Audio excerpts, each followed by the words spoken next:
toplanan Əziz Lənkəran gülər üz səmimi insan Hamı mehriban O qədər gözəlliyin var, o gözəllik sənə azdır Bu şirin nəğməli şeiri sənə qəlbin özü yazdı Adın əzbərdi dilimdə Xan Lənkəran mənə doğmasan əzizsən Can Lənkəran ana yurdum öz diyarım Doğma məkanım səni hər kəs belə tanıyır Xan Lənkəran adın əzbərdi dilimdə Xan Lənkəran mənə doğmasan əzizsən Can Lənkəran ana yurdum öz diyarım Doğma məkanım səni hər kəs belə tanıyır Xan Lənkəran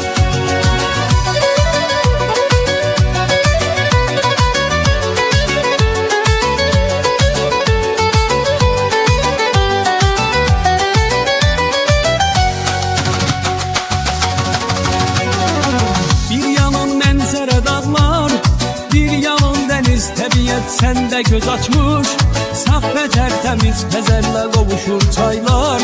Gözəl bulaqlar səndən ayrılmaq istəmir Gələn qonaqlar Əsdikcə sərin küləklər canlanır səndə təbiət Sənə məxsuslu gözəllik döyünür səndə ürəklər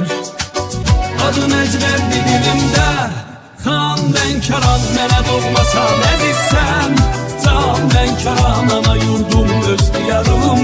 Doğma məkanım səni hər kəs belə tanıyır Xan Lənkəran adın əzbərdi dilimdə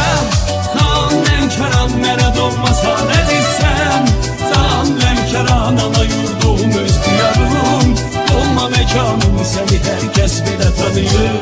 Xan Lənkəran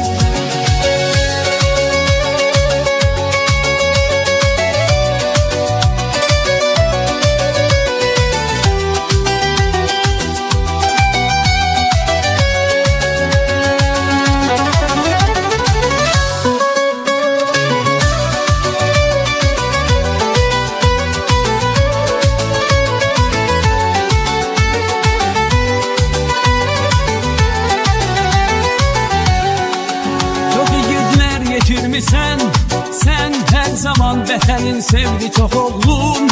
Oldu qəhrəman həzi aslanım şöhrətin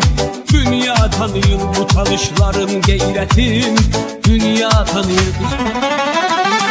Doğmadır verik masallı yardımlı astaramız var Üç rəngli bayrağımız var üstündə ay paramız var Adın əzbərdi dilimdə Xan Lənkəran mənə doğmasan əzizsən Can Lənkəran ana yurdum öz diyarım Doğma məkanım səni hər kəs belə tanıyır Xan Lənkəran adın əzbərdi dilimdə Xan Lənkəran mənə doğmasan əzizsən Can Lənkəran ana yurdum öz diyarım Doğma məkanım səni hər kəs belə tanıyır Xan Lənkəran